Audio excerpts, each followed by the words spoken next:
உங்க விஜய் நான் வரேன்.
எல்லாருக்கும் வணக்கம்.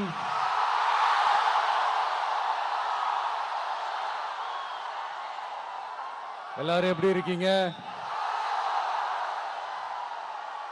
சாப்பிட்டீங்களா?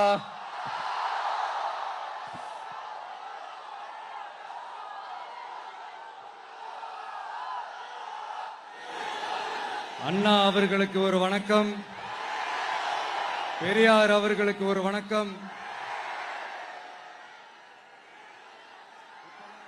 இப்ப நான் எந்த மண்ணில் நின்னுட்டு இருக்கிறேன் தெரியுமா? ஆண்டவர் அன்போட நெல்லுக்கடை மாரியம்மன் அன்னை வேளாங்கண்ணி ஆசியோட கடல் தாய் மடியில் இருக்கிற என் மனசுக்கு ரொம்ப நெருக்கமான நாகப்பட்டினம் மண்ணில் இருந்து நின்று பேசிட்டு இருக்கிறேன். என் நெஞ்சில் குடியிருக்கும்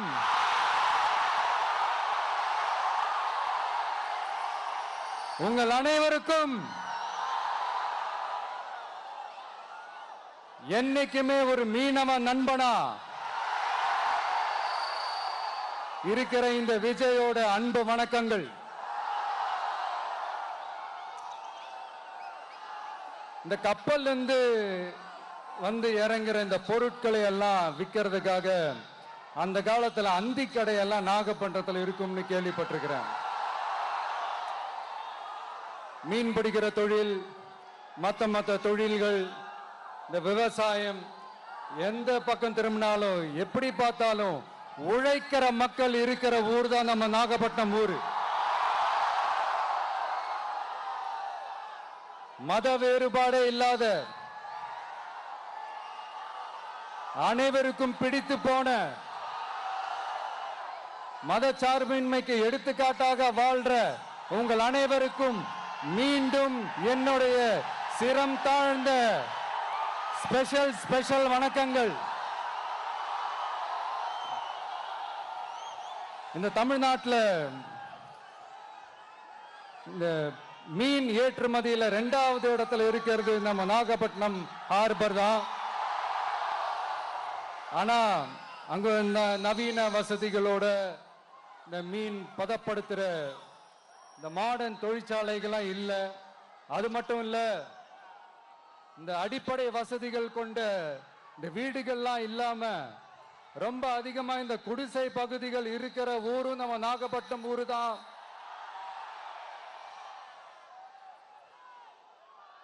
இந்த முன்னேற்றத்திற்கெல்லாம் எங்கள் ஆட்சி தான் சாட்சி. அப்படி இப்படின்ட்டு இந்த அடுக்குமொழியில பேசி பேசி அது நம்ம கேட்டு கேட்டு காதுல இருந்து ரத்தம் வந்ததான் மிச்சம். இவங்க ஆண்டது பத்தாதா? இப்படி தவிக்கிறாங்களே நம்ம மக்கள், அது பத்தாதா?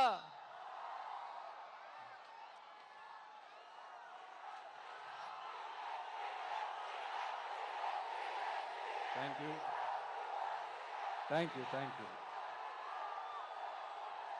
இந்த இலங்கை கடற்படையால நம்ம மீனவர்கள் தாக்கப்படுறதையும் அதுக்கான காரணத்தை பத்தியும் அதுக்கான தீர்வை பத்தியும் நான் மதுரை மாநாட்டிலே நான் பேசியிருந்தேன். அது ஒரு தப்பா?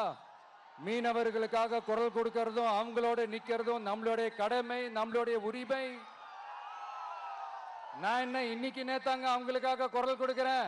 இதே நாகப்பட்டினத்துல 14 வருஷத்துக்கு முன்னாடி 2011ல February 22nd இதே நம்ம மீனவர்கள் தாக்கப்பட்டதை கண்டிச்சு ஒரு பொதுக்கூட்டம் ஒண்ணு நடத்தணும் இல்லையா? இந்த விஜய் களத்துக்கு வர்றது ஒண்ணு புதுசு இல்ல கண்ணா. எப்போ எப்போ எப்போ வந்தாச்சு. என்ன ஒண்ணு, முன்னாடிலாம் விஜய் மக்கள் இயக்கம் என்ற அந்த இயக்கமா வந்து நிற்போம். இப்ப தமிழக வெற்றி கழகம் என்ற அந்த ஒரு அரசியல் இயக்கமா வந்து நிக்கிறோம். அவ்வளவுதான் வித்தியாசம். அன்னைக்கும் சரி, இன்னைக்கும் சரி, இனிமேலும் சரி, மக்களுக்காக மக்களோட நிக்கிறது தான். இது புரிய வேண்டியவங்களுக்கு புரிஞ்சா சரி.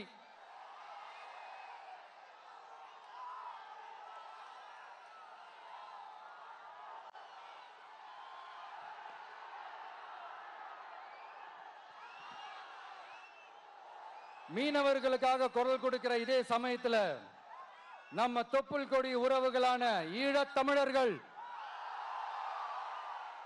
அவங்க இலங்கையில் இருந்தாலும் உலகத்துல எந்த மூலையில இருந்தாலும் தாய்ப்பாசம் காட்டின தலைவனை இழந்து தவிக்கிற அவங்களுக்காகவும் குரல் கொடுக்கிறது, அவங்களுக்காகவும் நிக்கிறது நம்மளோட கடமை இல்லையா?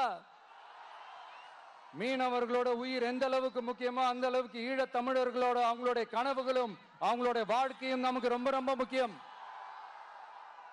நம்ம மீனவர்கள் படுற இந்த கஷ்டத்தை எல்லாம் பார்த்து ஒரு பெருசா ஒரு கடிதம் ஒண்ணு எழுதிட்டு அதுக்கப்புறம் கப்சிப்னு சைலண்டா போறதுக்கு நாம ஒண்ணு இந்த கபட நாடக திமுக அரசும் கிடையாது. மத்த மீனவர்கள்னா இந்திய மீனவர்கள், நம்ம மீனவர்கள்னா தமிழக மீனவர்கள். இப்படி பிரிச்சு பார்த்து பேசுறதுக்கு நாம ஒண்ணு பாசிச பாஜக அரசும் கிடையாது. நிரந்தரமான தீர்வு, நிரந்தரமான ஒரு இந்த ப்ராப்ளத்தை சால்வ் பண்றது தான் நம்மளுடைய ஒரு முக்கியமான ஒரு அஜெண்டாவே. சரி, இப்ப நம்ம நாகப்பட்டினம் ஏரியாவுக்கு வருவோம்.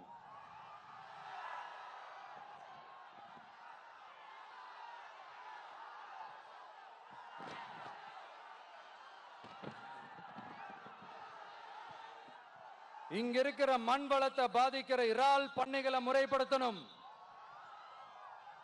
அப்பதான் மீனவர்களோட வாழ்வாதாரமும் விவசாயிகளோட வாழ்க்கையும் பாதிக்காம இருக்கும்.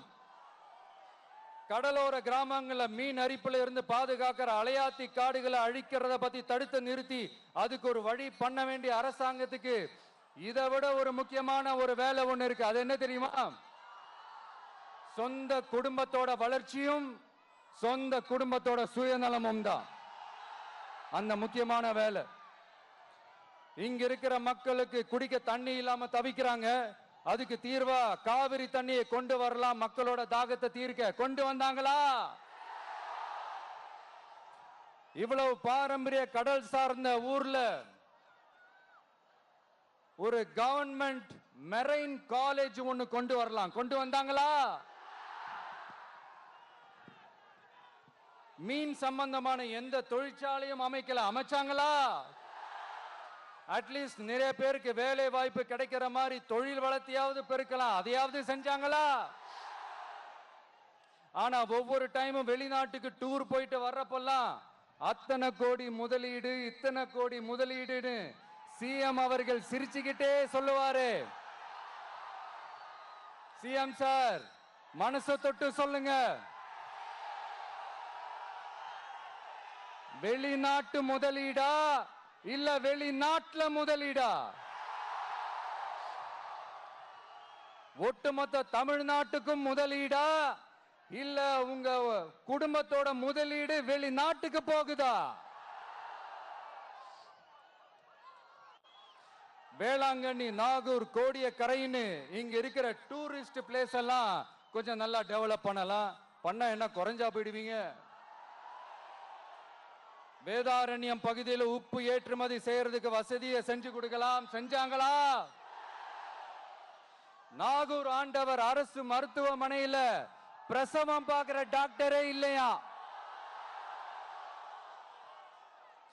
நாகப்பட்டினம் புது பஸ் ஸ்டாண்டையாவது சுத்தமா சுகாதாரமா வச்சுக்கிறாங்களா? நாகப்பட்டினம் ரயில்வே ஸ்டேஷன் வேலைகளை சீக்கிரமா முடிச்சு வைக்கலாம், அதையாவது செஞ்சாங்களா?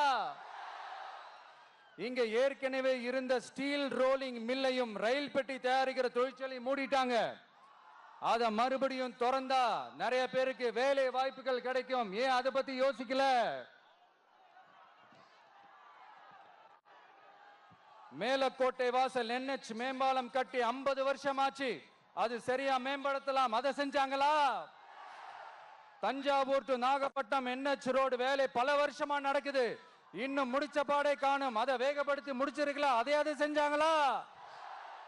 ரொம்ப முக்கியமா நெல்லு மூட்டையெல்லாம் மழை காலத்துல வெள்ளத்துல நனைஞ்சு நம்ம விவசாயிங்க எவ்வளவு வேதனைப்படுறாங்க. அதுக்கு சரியான ஒரு குடவுன் கட்டி தரலாம், அதையாவது கட்டி தந்தாங்களா? எலெக்ஷனுக்கு முன்னாடி திமுக காரங்க வந்து செய்வோம் செய்வோம் செய்வோம் செய்வோம்னு சொன்னாங்களே, செஞ்சாங்களா? இதெல்லாம் எதுவுமே செய்யாம எல்லாத்தையும் செஞ்ச மாதிரியே அதையும் பெரியமையா வேற சொல்லுவாங்க இவங்க. நான் வந்து போன வாரம் திருச்சிக்கும் அரியலூர் மாவட்டத்துக்கும் போய் நம்ம மக்களை சந்திக்க போயிருந்தேன். அப்போ பெரம்பலூரும் போக வேண்டியது. அங்க சில ரூல்ஸ் அண்ட் ரெகுலேஷன்ஸ், ஒரு கட்டத்துக்கு அப்புறம் இந்த பஸ்ஸே மூவ் ஆகல. அதுக்கப்புறம் அதை தாண்டி ஒரு டைமுக்கு மேல பேசுறது, சரி அதெல்லாம் விடுங்க. இந்த நேரத்தில் பெரம்பலூர் பகுதி மக்களுக்கு நான் மன்னிப்பு கேட்டுக்கிறேன். சீக்கிரமாவே உங்களை தேடி நான் வருவேன் ஃபார் ஷுவர். நம்ம வந்து இந்த டூர் பிளான், இந்த ஷெட்யூல் போட்டதுக்கு அப்புறம் அது என்னப்பா சனிக்கிழமை சனிக்கிழமை சனிக்கிழமை அப்படின்னு ஒன்று ஸ்டார்ட் ஆச்சு. அது ஒன்றும் இல்லை, உங்க எல்லாரையும் வந்து பார்க்கும்போது உங்களுக்கு எந்த விதமான டிஸ்டர்பன்ஸும் இருந்துடக்கூடாது. முக்கியமா உங்களுடைய வேலைகளுக்கு எந்த விதமான டிஸ்டர்பன்ஸும் இருந்துடக்கூடாது அப்படின்ற ஒரே காரணத்துக்காக தான் இப்படி வீக்கெண்டா பார்த்து இப்படி இந்த பிளானை ஷெட்யூல் பண்ணோம். லீவு நாட்கள்ல ஓய்வு நாட்கள்ல வரணும்ன்றதான் அந்த எண்ணமே. அது மட்டும் இல்ல, அரசியல்ல சில பேருக்கு நம்ம ஓய்வும் கொடுக்கணும் இல்லையா? அதனாலதான் இந்த ஓய்வு நாட்களா பார்த்து இப்படி செலக்ட் பண்ணோம். சரி, இப்ப நம்ம மக்களை சந்திக்கிறதுக்கு, நம்ம சொந்தங்களை சந்திக்கிறதுக்கு எத்தனை கட்டுப்பாடுங்க. அந்த இடத்துல பர்மிஷன் இல்ல, இந்த இடத்துல பர்மிஷன் இல்ல. ஆனா அதுக்கான காரணங்கள்லாம் நீங்க கேட்டீங்கன்னா சொத்தையான காரணமா இருக்கும். அங்க பேசக்கூடாது, இங்க பேசக்கூடாது, 5 நிமிஷம் தான் பேசணும், 10 நிமிஷம் தான் பேசணும். நான் பேசுறதே 3 நிமிஷம் தான். அதுலயும் அது பேசக்கூடாது, இதை பேசக்கூடாதுன்னு சொன்னா அப்புறம் தான் எதை தான் பேசுறது. அரியலூர்ல போனப்போ நான் கரெக்டா அந்த ஊருக்கு போறதுக்கு முன்னாடி ஒரு அந்த ஏரியாலேயே அந்த பவர் கட்டு. அப்புறம் நான் திருச்சிக்கு போய் நான் பேச ஆரம்பிச்சதுக்கு அப்புறம் அந்த ஸ்பீக்கருக்கு போற அந்த வயரு கட்டு. இல்ல நான் தெரியாம தான் கேட்கிறேன், சிஎம் சார், ஃபார் எக்ஸாம்பிள் இப்போ ஒரு RSS தலைவர் இங்க வராருன்னு வச்சுக்கோங்க, இல்ல நம்ம பிரதமர் மோடிஜி அவர்களோ இல்ல உள்துறை அமைச்சரோ இங்க வராருன்னு வச்சுக்கோங்க, இந்த மாதிரி கண்டிஷன்ஸ்லாம் போடுவீங்க? இந்த மாதிரி பவர் கட் பண்ணுவீங்க? இந்த மாதிரி வயர் கட் பண்ணுவீங்க? கொஞ்சம் கட் பண்ணி தான் பாருங்களேன். முடியாதுல, பேஸ்மெண்ட் அதிரும்ல. நீங்க தான் மறைமுக உறவுக்காரர்களாச்சே. இதாவது பரவாயில்லைங்க. இதை தாண்டி ஒரு ரூல் ஒண்ணு போட்டாங்க, பஸ்ஸுக்குள்ளேயே இருக்கணுமா, பஸ்ஸை விட்டு வெளியில வரக்கூடாதான், கையை இவ்வளவுதான் தூக்கணுமா, இப்படியே வரணுமா, மக்களை பார்த்து சிரிக்காத, மக்களை பார்த்து கையசைக்காத, இப்படி எல்லாம். ஐயோ ஐயோ, நானும் என்னவோ ஏதோ நினைச்சேங்க. செம்ம காமெடியா இருக்குங்க. I am just enjoying like anything. நேரடியாவே கேட்கிறேன், சிஎம் சார் மிரட்டி பாக்குறீங்களா? அதுக்கு இந்த விஜய் ஆள் இல்ல சார், அதுக்கு நாம ஆள் இல்ல சார். என்ன செஞ்சிருவீங்க? மேக்சிமம் கொள்கைய சும்மா பேருக்கு மட்டும் வச்சுக்கிட்டு குடும்பத்தை வச்சு கொள்ளையடிக்கிற உங்களுக்கே இவ்வளவு இருந்தா, சொந்தமா உழைச்சி சம்பாதிச்ச எனக்கு எவ்வளவு இருக்கும்?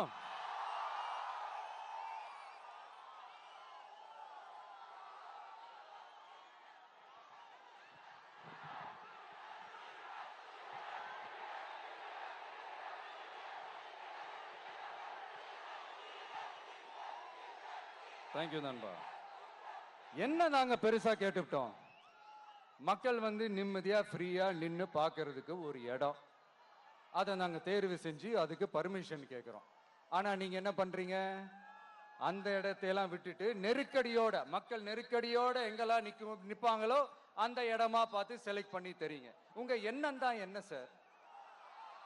நான் அவங்கள பார்க்க கூடாது, அவங்களோட பேசக்கூடாது, அவங்க குறைகளை கேட்க கூடாது, அவங்களுக்காக குரல் கொடுக்க கூடாது, என்னதான் சார் உங்க எண்ணம்?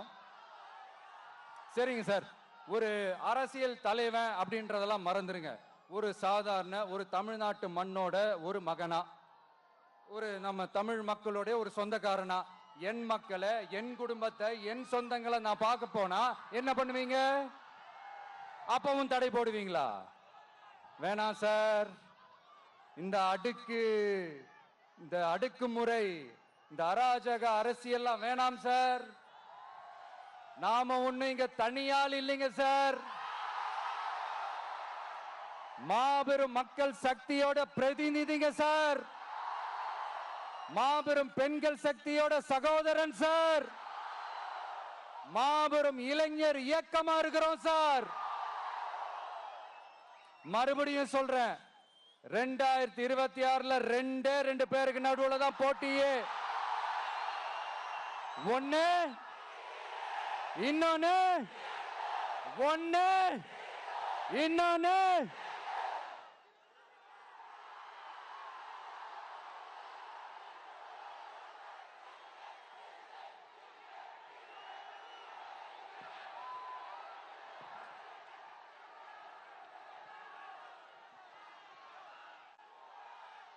இந்த பூச்சாண்டி வேலையெல்லாம் காட்டுறதை விட்டுட்டு தில்லா கெத்தா நேர்மையா எலெக்ஷனை சந்திக்க வாங்க சார். பார்த்துடலாம் சார். கொள்கையை பேருக்கு மட்டும் வச்சுக்கிட்டு குடும்பத்தை வச்சு தமிழ்நாட்டை கொள்ளையடிக்கிற நீங்களா, இல்ல தமிழ்நாட்டில் இருக்கிற ஒவ்வொரு வீட்டுக்குள்ளேயும் ஒருத்தனா இருக்கிற நானா, இந்த விஜயா? பார்த்துடலாம் சார். இனிமேலும் இந்த தடைகள்லாம் போட்டீங்கன்னா நான் நேரடியா மக்கள்கிட்டயே பர்மிஷன் கேட்டுருவேன். மக்களே நீங்க சொல்லுங்க, நான் உங்களை பார்க்க வரக்கூடாதா? நான் உங்களோட பேசக்கூடாதா? உங்க குறைகளை நான் கேட்க கூடாதா? உங்களுக்காக நான் குரல் கொடுக்க கூடாதா? இப்படி நமக்கு தடையா போடுறாங்களே, இந்த திமுக அரசு மறுபடியும் ஆட்சிக்கு வரணுமா? உங்க நல்லதுக்காக நம்ம உங்க டிவிக்கு ஆட்சி அமையணுமா? சத்தமா கேட்டுச்சா மை டியர்? ஏன்பா, நான் தான் அப்பவே சொன்னல, அவருக்கு ஆசையா பாசமா கூப்பிட்டா பிடிக்க மாட்டேங்குது. ஏன்பா மறுபடியும்? கேட்டுச்சா சிஎம் சார்?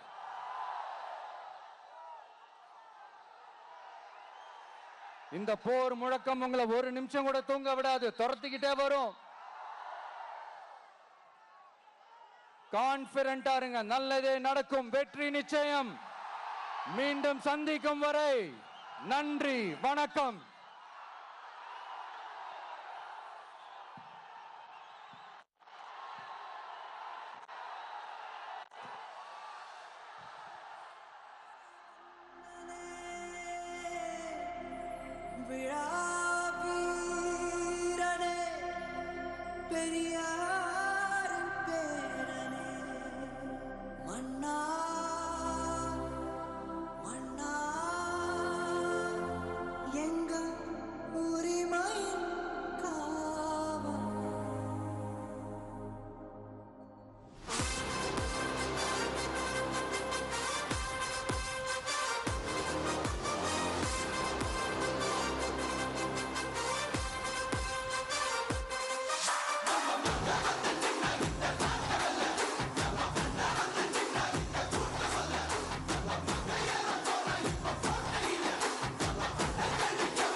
சொல்றேன்னா வரனா விஜய் உங்க விஜய் எளியவன் குரல் தான் விஜய் உங்க விஜய் துணியால் இல்ல கடல் தான் விஜய் உங்க விஜய் எளியவன் குரல் தான் விஜய் உங்க விஜய் துணியால் இல்ல கடல் தான் மக்கள் தானே மன்னர்களை உனக்கு காட்ட வரனா